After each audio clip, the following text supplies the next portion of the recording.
Hey guys, welcome back to another episode of the Web3 Quick Bites podcast, the podcast where we jump to the latest beats in the decentralized world and chat with some of the brilliant minds in the Web3 industry. I'm your host, Olabisi, and today I'm excited to dive into the world of growth marketing in Web3 with our guest, Phillip Alexeev. Phillip is the founder of evergrow.io and currently serves as the Chief Growth Officer at Crossfire. With over a decade of experience in startups and emerging technologies, Phillip has made significant contributions to the Web3 space. He's worked with major players like Binance and has been involved in projects such as CoinList and Decentraland. Phillip's journey through various industries from 3D printing to blockchain gives him a unique perspective on applying growth strategies in new and evolving markets. So, class in growth hacking from a guy who's seen it all and through it all. Let's give a warm welcome to our guest, Phillip. Hi, Phillip. It's a pleasure to have you on the show. How are you doing today? Hey, I'm doing great. Thank you so much for having me on. I'm super excited for the conversation. Likewise. But before we get into growth marketing and growth tips and growth hacking, I would like you to walk us through your marketing journey and how you found yourself in the Web3 space. Absolutely. So I started very young.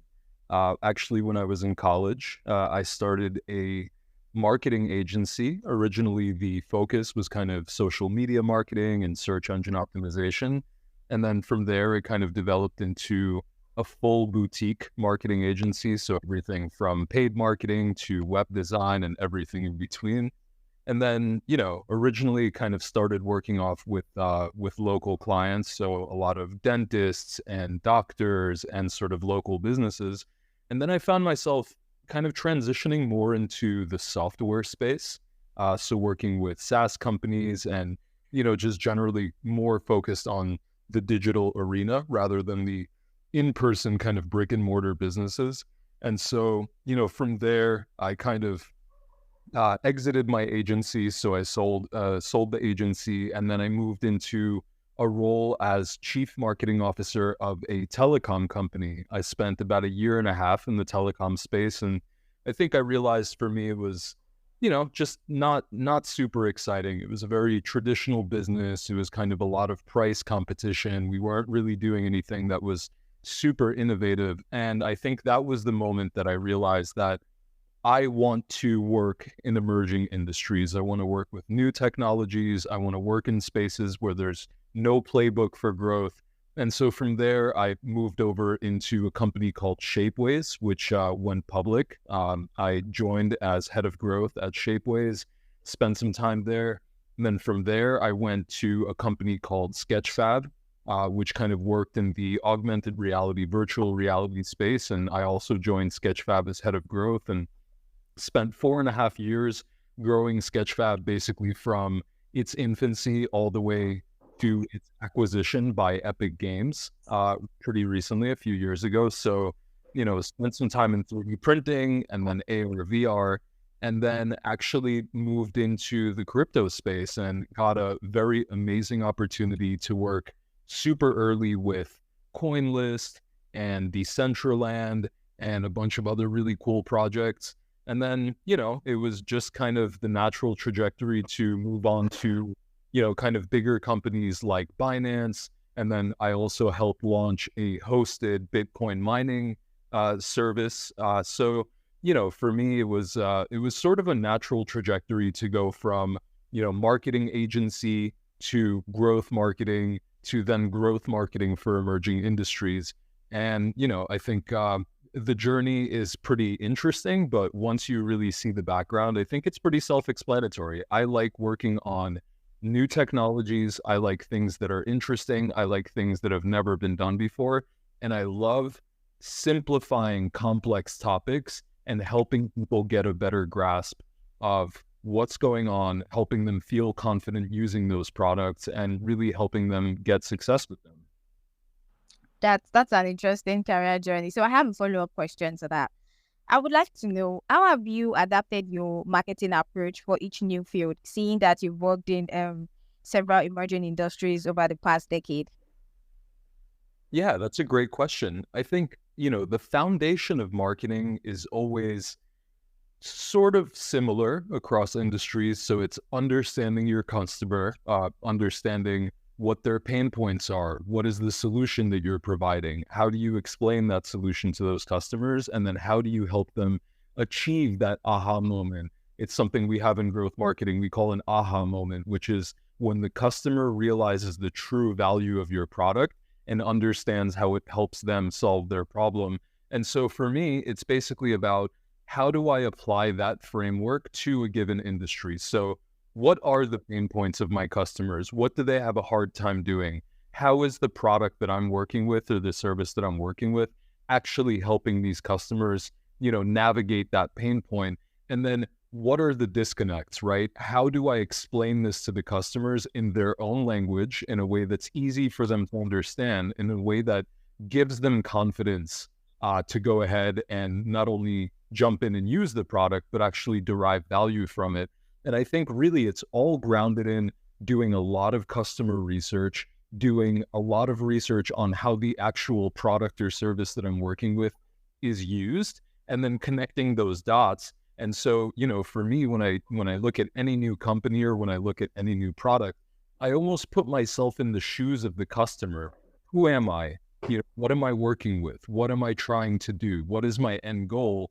And then I try to use the product in a way, so almost like user testing and user experience and a lot of phone calls and a lot of interviews to really understand kind of how the customer, how power customers connect the dots using the product and they get success. And how do I replicate that against all of my other potential customers and existing customers? Well, that is golden. Like that is great advice. So let's move on to your experience. So in your experience, I mean your personal experience, what are the key challenges when applying marketing strategies to industries that don't have established playbooks? Yeah, I think, first and foremost, right, when you're working in an industry that kind of has a sort of repeatable, scalable process, it's very simple. You come in, you see where the bottlenecks are, and you see kind of how you can close some of the gaps. I think in industries that, you have two buckets, right? One is a product that's almost never been done before, right? So for example, 3D printing, right? Before it came around, it's just not something that anybody in the consumer space was exposed to. And then you also have products where they do something that's somewhat familiar, but kind of in a unique and innovative way. And so for me, I always try to understand, what is it that is sort of special about the uniqueness, right? So let's say, let's take 3D printing as an example.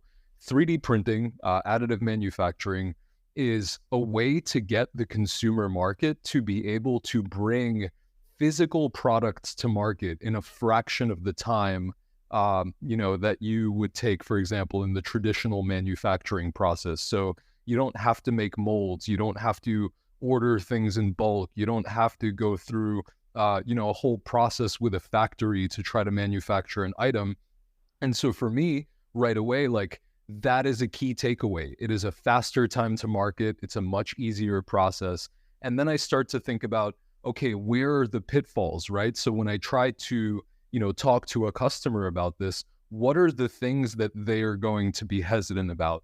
Does it really work? Does it produce the same kind of results that I'm expecting, or is the quality lower? And so I try to think about these questions, and I really try to understand from the psychology of the end user, kind of what are the hesitations that somebody would have? What are the reservations that people have about new technologies?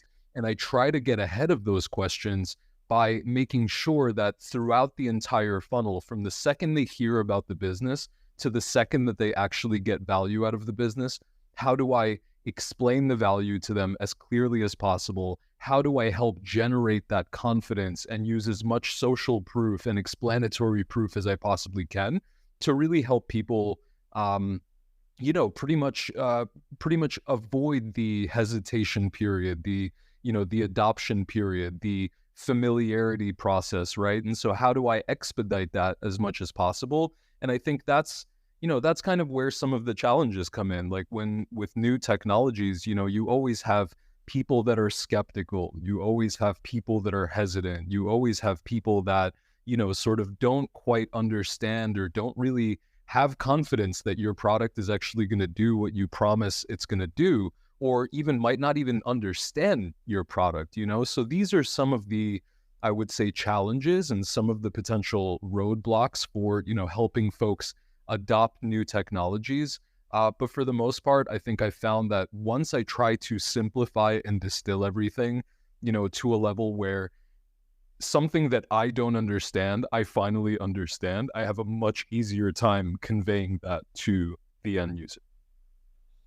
Okay, so you just answered two questions in one because you answered my follow-up question. And I was going to ask you as a follow-up, okay, what's your process for identifying what might work? I mean, in creating a marketing framework for a new industry, like for the 3D industry, for example, or even Web3 industry that we're in currently. Like, so what's your process for identifying what might work? But I think it's safe to say you've already answered my follow-up question. Or do you have any extra tips you want to add?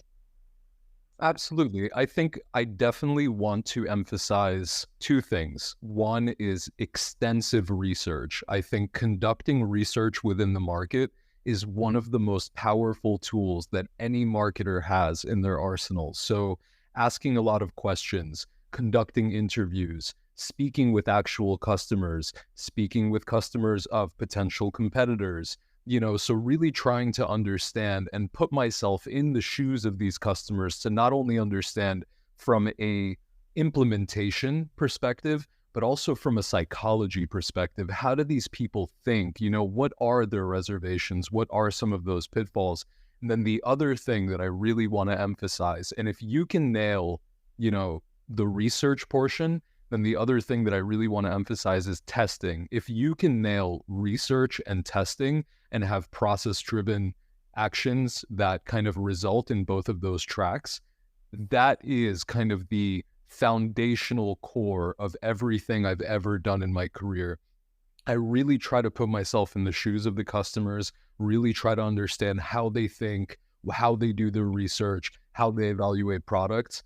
And then I do so much testing, everything from messaging to graphics, to ad creatives, to how the funnel is laid out, to even when somebody lands into a new product, what's the first thing that they see? What is the best way for me to help them arrive at value as quickly as possible? And I think through the extensive research and through extensive testing, especially if there's almost a scientific process to that testing. So how do we run the tests? How do we gather data? How do we evaluate that data? How do we make decisions from that and rapidly iterate to get to our conclusions as fast as possible? That is how you win products. That is how you win marketing, especially in emerging industries. Okay, Philip, this response is like a mini MBA on growth marketing. It is, but it was really detailed, and you've been giving detailed answers to all my questions. I'm looking forward to the answers you're going to give to the rest of the questions I'm going to ask you. Mini MBA, guys, a mini MBA. So you better listen to this episode from start to the end. All right, so let's move from traditional marketing to Web3 marketing. You've transitioned from traditional industries to Web3, right? So what were the biggest surprises or challenges you encountered in this shift? I think one of the biggest sort of transitions from traditional industry, sort of, traditional Web 2 marketing to Web 3 marketing is the concept of identity. I think the entirety of Web 3 is really hinged around the fact that people like to, kind of stay anonymous, right? The wallet is the user. So it's not like you're able to collect a lot of information. In traditional marketing funnels, it's, I get your name, I get your email, I get your phone number, I get all of these different channels to communicate with you. I think in Web3 marketing, people, like to, to some extent, almost hide behind their wallets or hide behind these digital identities with these PFP avatars. And so, although they are real people, I think the identity layer is definitely removed. And so for me, I think that was one of the most interesting challenges, right? Initially, I was really trying to wrap my head around how do you market to people that do not want to reveal their identities? How do you market to somebody where you might not have their email, you might not have their phone number, you might not have all of the, different tracking mechanisms that we rely on in direct to consumer marketing or in the B2B marketing space? And so, how do you navigate that? And how do you almost kind of create a marketing engine that doesn't rely on that identity factor? And I think that's definitely been one of the more interesting challenges, which then lends itself to, really finding some very unique solutions. And I think doing some very interesting things and leaning on different approaches to get to your customer, to nurture your customer, and then ultimately convert your customer into somebody that sticks around and uses your product and gets value out of it. Great. I need to take a minute to take the answer in, like just take it in, chat about it, and okay, well, ABC, you need to learn this, going forward. All right, moving on. So, as someone who has worked in both Web 2 and Web 3, how does drop marketing in Web 3 differ from more established industries? But most importantly, are there any unique considerations or tactics that are particularly effective? Absolutely. I think for me, one of the biggest transitions from, Web 2 to Web 3 marketing was going from kind of direct response, inbound, outbound kind of traditional channel mix, going from that to really focusing in on the aspect of community. I think in Web 3, community is the absolute foundational cornerstone of all marketing. And because you kind of strip away that identity layer, you need to find a way to make sure that not only can you attract folks into your community, but you can also engage them and keep their attention and sort of create these community spheres, which then kind of translates into your core audience, which you can nurture through channels like Telegram, channels like Discord, potentially through forums, so on and so forth. And so, I think really focusing in on the community aspect has been absolutely instrumental to kind of my Web3 marketing career, and really figuring out ways to attract folks into communities, to keep folks engaged within those communities, and to really make sure that they're deriving value and want to keep coming back and building trust and building credibility and building authority. I think that's been kind of one of the biggest pivots and one of the things that I'm generally most excited about in Web3. I think in traditional marketing, you really kind of unfortunately start to look at your customers as almost numbers, right? So you have your data, you have your funnel reports, you have your spreadsheets of how things are kind of working on the economic side of the business, but you really start to kind of lose touch with your end customer, unfortunately, especially the more you scale up. You go from sort of a seed stage startup where you have customers maybe in the dozens or in the hundreds. And eventually when you scale up to the thousands, the tens of thousands, or even the millions of customers, you kind of start to lose touch with your customer base and kind of, lose focus on that feedback loop. But in the Web3 space, I think as you've seen, with these Discord communities, with these influencer communities, these private Telegram chats, these private WhatsApp groups, these are all real people having real conversations. And there's so much interesting data to parse out of that and to see the conversations and to understand, how people are going about their lives, how people are engaging in the industry, and also how people are eventually engaging with your product. And so I think that's really been one of the most interesting things for me, at least. And I love community because I love people and I want to help people and I want to help people be successful. And so getting to connect with so many people and meet so many interesting people, especially in the post-COVID era where everything kind of went virtual and we started, being more attached to our screens than we are to, our in-person relationships. I think Web3 has really enabled me to be able to connect with so many more people than I ever have before. And I'm really grateful for that opportunity. No, that's awesome. I would also like to add that I think there's one thing I believe we all agree on in Web3 is that community is the heart of Web3 growth, just like you mentioned. And I mean, it's one thing to have a good community, to have a large community, but what's important is that your community members are made up of your target demographic or audience, right? Because so it's super Absolutely. crucial that your community is gotten through organic methods and not bots or maybe you bought them or they are gotten from consistent giveaways. Because at the end of the day, when you launch your project and then you need their coins, you're not going to find them there. Your community is made up of people who are just waiting for your next giveaway or waiting for the next airdrop or just to get something from you. So I'm particularly pleased with this answer you gave. That community is super important in Web3. I mean, that is what we have. That is what we can leverage on in Web3, unlike Web2. Just like you said, when we can get emails, phone numbers if possible, and social media profiles and whatnot. But Web3 community is super important. And what's even more important is that they're gotten via organic methods. So you don't end up when using your resources, your capital, and whatnot. So Absolutely. yeah. So which brings me to the next question. I would like you to share an example of a growth strategy you implemented in a Web3 project that yielded unexpected results. It could be positive, it could be negative. Just share Yeah. with us that comes to mind.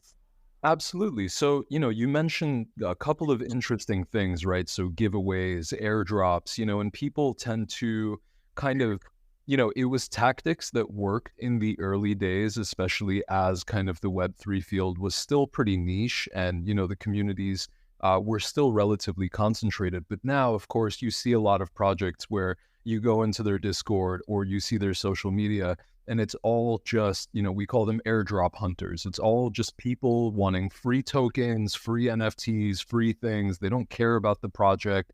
They repost something on social media or they like something or, they just type a bunch of messages into a Discord. And then all of a sudden you get this huge community and the numbers skyrocket, but really the engagement is all fake because they just move on to the next project. They don't really care. They don't get involved. So I think one of the things that I found to be really effective, right? And just again, zooming in on, let's say, the tactic of airdrops and giveaways, finding ways to incentivize people to actually dive in and learn and do research and understand the project in return for some sort of giveaway or airdrop or token drop. So I'll give you a great example. When I was working at Binance, we had this really amazing concept of learn and earn, right? And so I think right now it's very proliferated. You see it everywhere. Coinbase does it, Binance does it. You kind of go on, you read some materials, you take quizzes, and then you get free tokens. But in the early days, I think, when we were really sort of just starting out with this tactic, I think one of the coolest things was being able to connect with people who had no idea about a project and then telling them, here are all the documents, here are all the materials, here are all the educational resources that we have. Study these materials and then produce a piece of content talking about the project in your own words, whether it's a video or writing a blog post or doing a Twitter thread or, any medium that you see fit that kind of works best with your specific, preference for output. Talk about the project. Tell your friends, tell your community about the project, not just by sharing something on your social media, but by specifically creating unique, dedicated, and well-informed content about the project. And in the early days of learn and earn and, sort of giveaways and airdrops, this is one of the best ways to really get people involved, to really get them to understand, to do their research, to ask the right questions, and to be able to convey that to their friends in a way that is not just kind of a standard referral program where you share something and you get a reward, but to really be able to explain these things in a way that their communities will understand. And I think that was something extremely tremendous. And then also, one of the things that sort of works even to this day is, a huge cornerstone of Web3 marketing is going through KOLs, right? Key opinion leaders, influencers, people that have existing communities that share projects with their communities, that incentivize their communities to join projects. And I think some of the most successful KOL campaigns are not just when you pay somebody money and then they just post about it on their Twitter and then people might see it, might care about it, might not care about it, is when you get these influencers or these KOLs really bought into your project, when you take the time to speak with them, to help them understand the project, to answer their questions, to really make sure that they truly understand what it is that you're doing and what is the value that you're offering and how that's useful for their communities. And from my experience, I've worked with thousands of KOLs in this space, both at, Binance at scale, right? Binance pretty much works with every KOL that you can think of, but also for smaller projects. And I think some of the most successful KOL relationships really stem from how do you make sure that not only these people care about your project, but that they also understand what you're actually able to do. And when you take the time to build those relationships and nurture them and really make sure that you have that buy-in from the KOL, those campaigns are just entirely outperform your kind of regular pay-per-post or pay-to-play campaigns. Yeah, that's true. I particularly agree with what you said. It's important that even when you're working with KOLs or influencers, that you make them understand your project, how it works, the processes. Because when people truly understand your project, how it works, and it's just something they just get paid for to write, when they truly understand it and it makes sense to them, I think you can even see it in their content, the way they write about it. You can feel the passion from their content. You know that, no, is it paid? Is it not paid? It feels like gaslighting because you start asking yourself, did they truly write this out of their heart? Or were they truly paying for it? So it's best that people really understand what your project is, what your brand is, and whatnot. So it makes it easier for them to be able to best for project. What now? If you're a project owner in the Web3 space and you're listening to this right now, take your time to let people understand what you're about, what you want to do, how you plan to change the world and stuff like that. So it's easier for you to connect with you and stuff. So Absolutely. so I understand that user and Web3 can be challenging due to its complexity. But as someone who has worked across both industries, both Web2 and Web3, what strategies have you found most effective for attracting and retaining users in this space? Yeah, absolutely. Well, I think there's definitely still some of the, old school traditional tactics that still work, right, as foundational. So search engine optimization, making sure that you're publishing great content, making sure that you still have a presence across, some of the paid channels like Meta and like the whole Facebook and Instagram product suite, as well as Google ads and YouTube ads. I think all of that stuff really works. I think some of the some of the undervalued channels in traditional marketing that I think tend to work really well in Web3 are, key opinion leaders, as we've talked about, community-driven channels, so the Discords and the Telegrams, and kind of cross-community and sort of, cross-marketing, co-marketing with partnerships and projects like that. But I think actually one of the biggest, most undervalued channels in traditional marketing, especially these days, that works amazingly in Web3 is organic social content.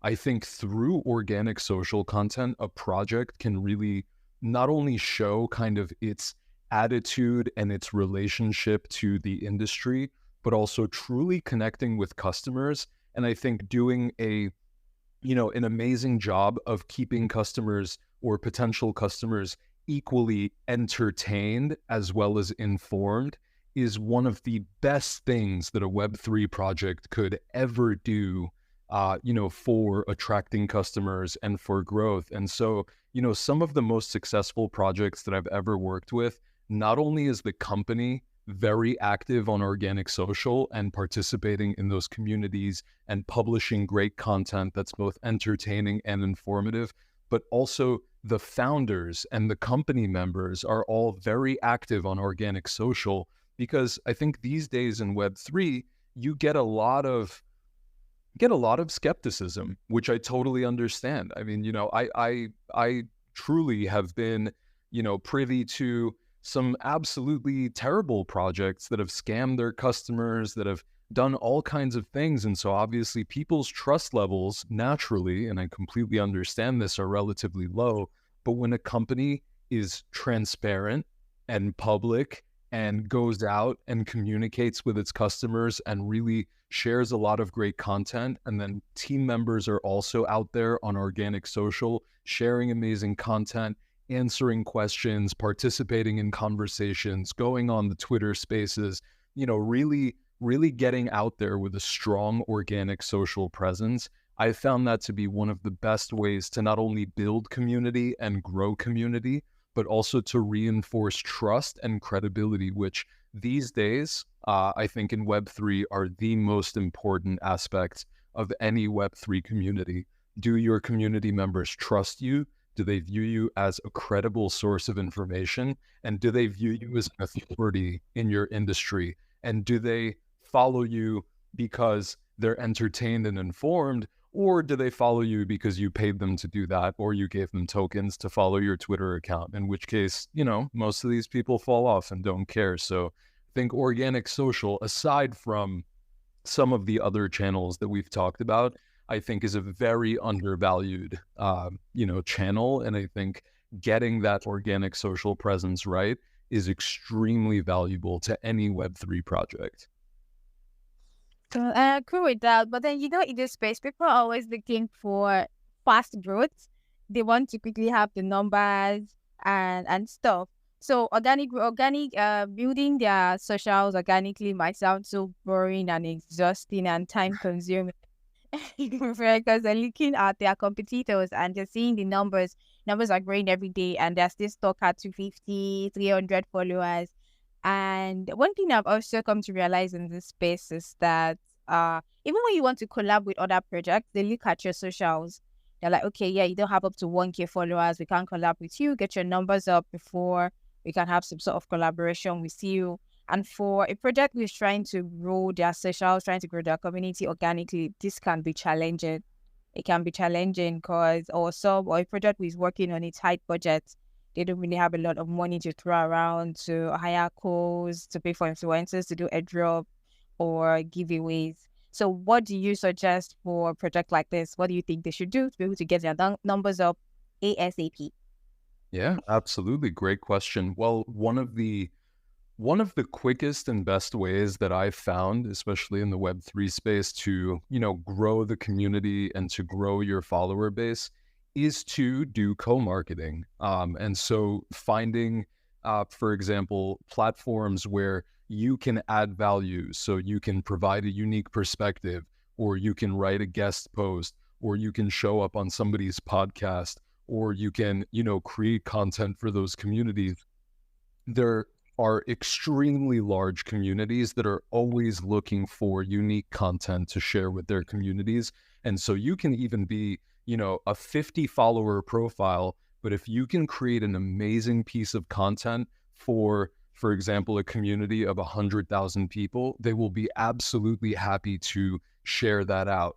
One of the other things that I think is extremely beneficial, especially if you have a project in the Web3 space and you're working on some interesting technologies, is doing a lot of cold outreach. That is something that for some reason, I think these days people are very hesitant to do, but it's actually never been easier to, reach out to 100 people a day via LinkedIn, via email, and really figure out how you can provide value for these projects, right? So, for example, if I'm building some very innovative DeFi project, well, what are the blockchains that I can go and build on? What are the blockchains that are going to be able to offer me not only potential financial support, but also co-marketing support that are going to blast me out in front of their entire audience because this is a new and innovative tool. If I'm building something that's like a new community management platform for, the crypto space,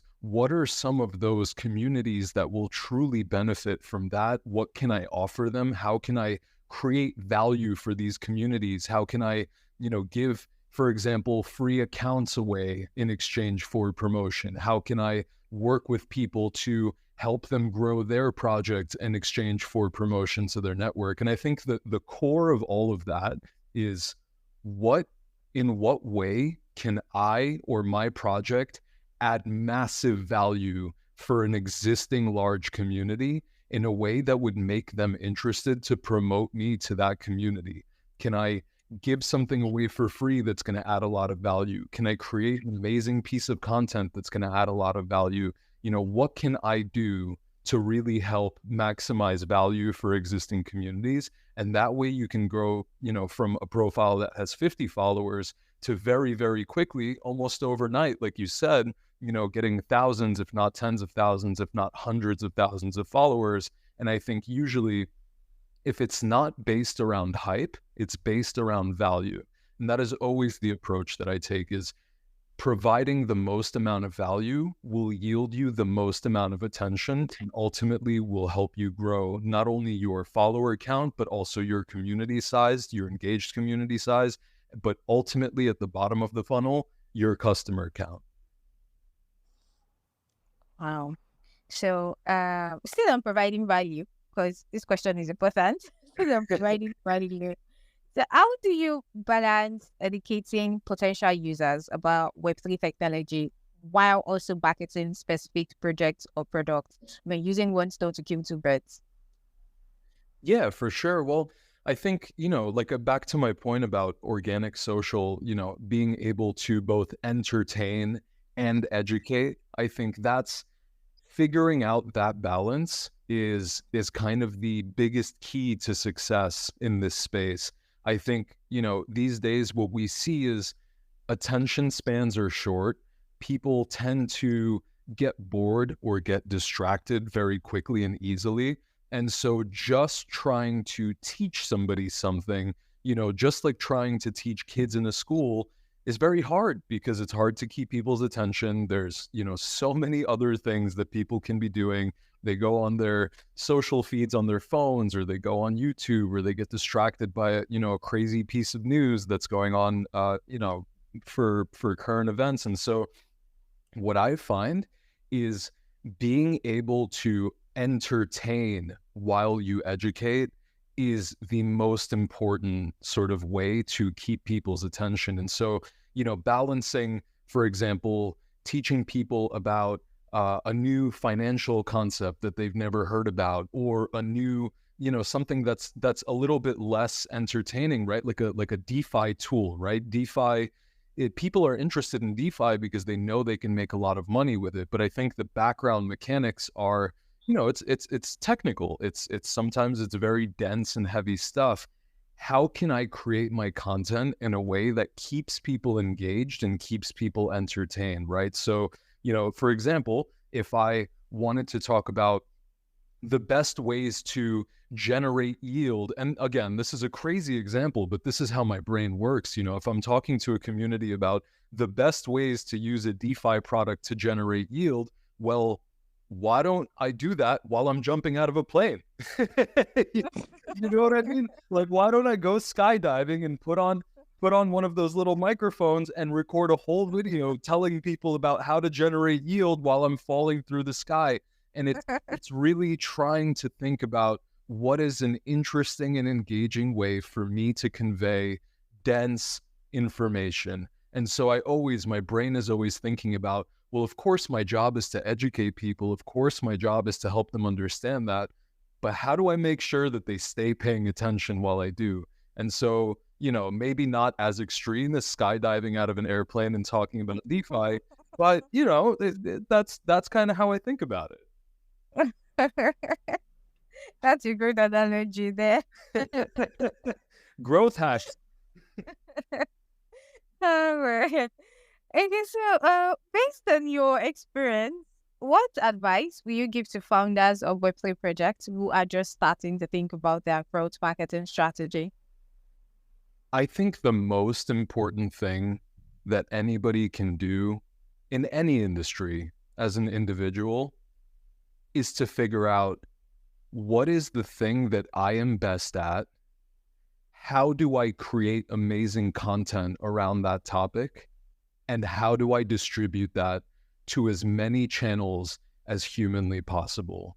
I think that is the foundational layer of any successful human in today's attention economy, is figuring out, what can I talk about or write about or blog about or make videos about that I am the best at?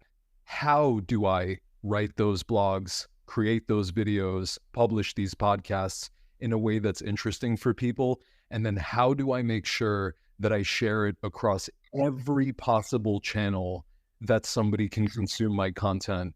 You know, me personally, I love reading newsletters. Somebody else, they love listening to podcasts. Somebody else doesn't like any of that. They prefer to scroll TikTok. And so how do I create amazing content? How do I make sure that content is engaging? And then how do I effectively and efficiently publish it across all of these channels in the format that works for those channels? And if you do that, and if you do that consistently, and you do that for a long enough time, there is 0% chance that you won't gain traction and start building the seeds to a community. And then, of course, you know, at each stage of attention building and community engagement and ultimately monetization, you know, different strategies, different tactics, all of these things sort of change and adapt to, you know, the industry and the size of your audience and kind of what your ultimate goal is.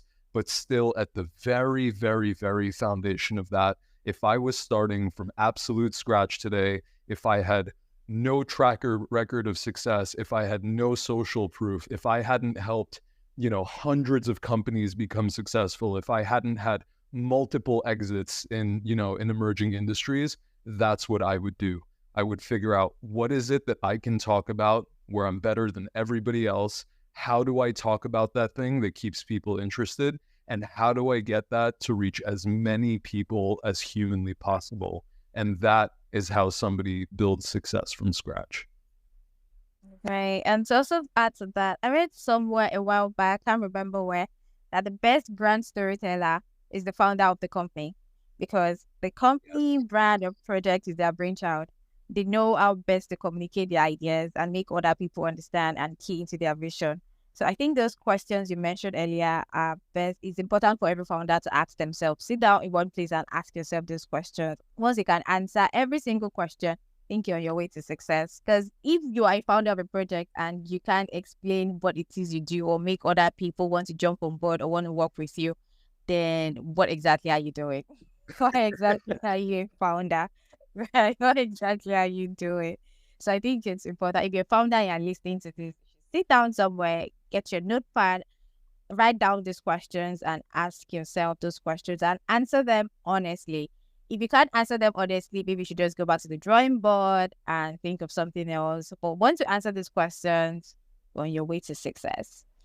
Right. So for marketers looking to transition into Web3, because we have a lot of people, or quite a number of people who are in Web2, and they're like, you know what, Web3 appears so shiny, like that's where the money is right now. I want to transition, and I want to transition today, like right now, this minute, like yesterday. Mm-hmm. You know, marketers who are looking to transition into this space, what skills or knowledge areas would you recommend they focus on developing?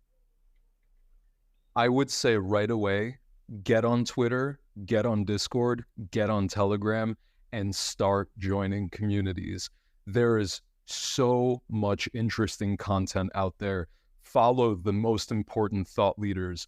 Follow people that are, you know, taking all of the most important information and aggregating it in a way that's easy to understand. Follow the YouTube channels. Listen to the podcasts, just like this podcast. You know, if I'm somebody and I'm listening to, you know, this amazing content that you've been publishing, it's such an easy way for me to immerse myself and to actually start understanding. And goes back to what I was talking about right in the very beginning. What are the challenges that Web3 companies are having? How are they solving those challenges? And how can I help them solve those challenges as effectively and quickly and easily as possible to help the project succeed. And I think it's really as simple as that, is understanding the industry, understanding what the trends are, understanding, what some of the challenges are. Because if you understand the challenges and if you understand how to solve those challenges, you're ahead of 99% of people in the world. Is understanding how you can contribute to a project's success makes it very easy for you to add value out in the world, to participate in these communities, to connect with founders, to connect with projects, and to really be able to help them get to that next level and help them achieve their goals. As long as you understand the industry, the trends, the problems, and how to solve those problems, you are just way ahead of the curve, and you will absolutely be successful. And so that's what I would do. I mean, listen to Web3 Quick Bites, go on YouTube, follow some of the follow some of the major YouTube channels, go and participate in these Discord communities, in these Telegram communities, listen to these people, try to understand it, try to internalize it, and you will already, if you are truly a good marketer, your brain will start running at 1,000,000 miles an hour thinking, oh, that's how I would solve that problem. Oh, that makes total sense. Of course they're having this problem, and this is how I would go about testing to solve it.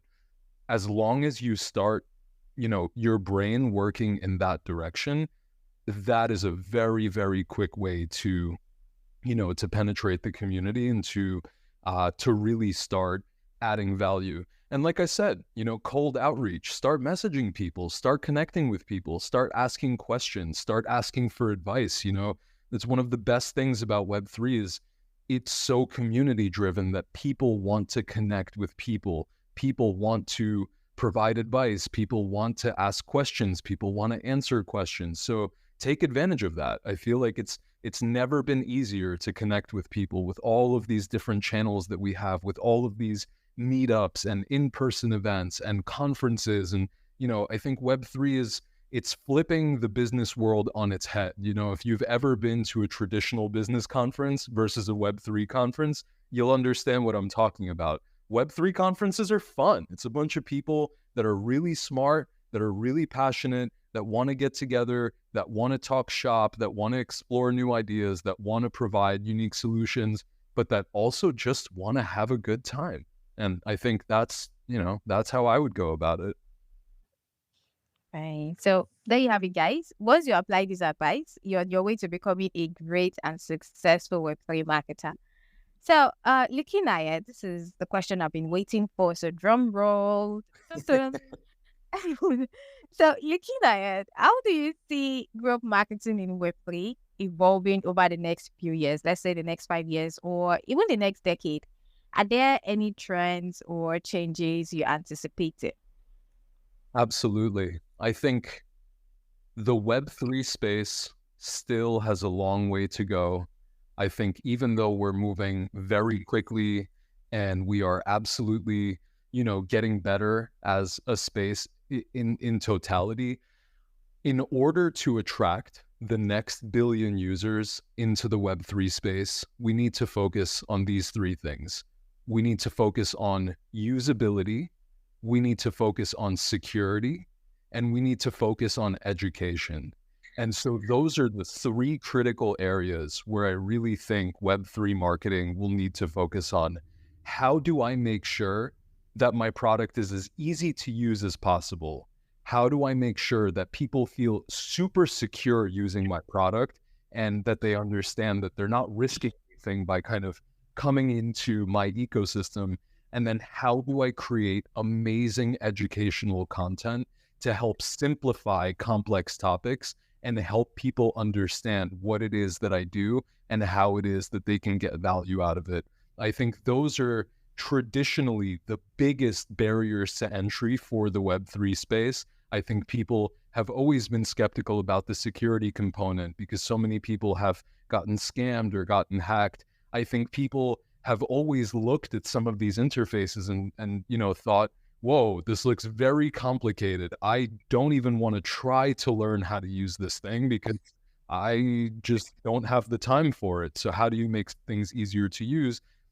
And then how do you make sure that you have a very good educational content program where somebody that's coming into your ecosystem can self-serve learn about how to use your product and the best ways to derive value out of it and how to get started as quickly as possible. I think focusing on those three areas is going to be the biggest trend that we see in Web3 marketing over the coming years. And the better we can get at making our products more secure, the better we can get at making our products more usable, and the better that we can get at creating entertaining educational content, the better we will all be as a community, and the more Web3 will grow and help bring on the next billion users. Yeah, awesome. Another mini MBA growth response. Thank you so much, Phillip. This was an insightful conversation. I loved every minute of it. If I could have my way, I would have wanted us to go all the way, and I probably have like 2 hours. But I'm sure one of these days I will have you on the show again. Then we will have more topics to talk about. Web3 would have evolved from how it is now, and then we'll have more interesting topics and we'll have more interesting conversation, basically. Hopefully next time when we invite you on the show again. Absolutely. Yeah, I would be super excited to come back on. I've really enjoyed this conversation. I'm super happy. Amazing questions all around. And yeah, I'm just grateful to be here. Yeah, likewise. Great to have you too. And that wraps up today's episode of the Web3 Quick Bite podcast, guys. We hope you enjoyed the discussion. And if you have any feedback or questions, please reach out on social media or send an email at web3quickbites@gmail.com. Thanks again to our guest, Phillip, for joining us. And thank you, listeners, for tuning in. We'll be back next week with more exciting content. So be sure to subscribe and tune in. Bye.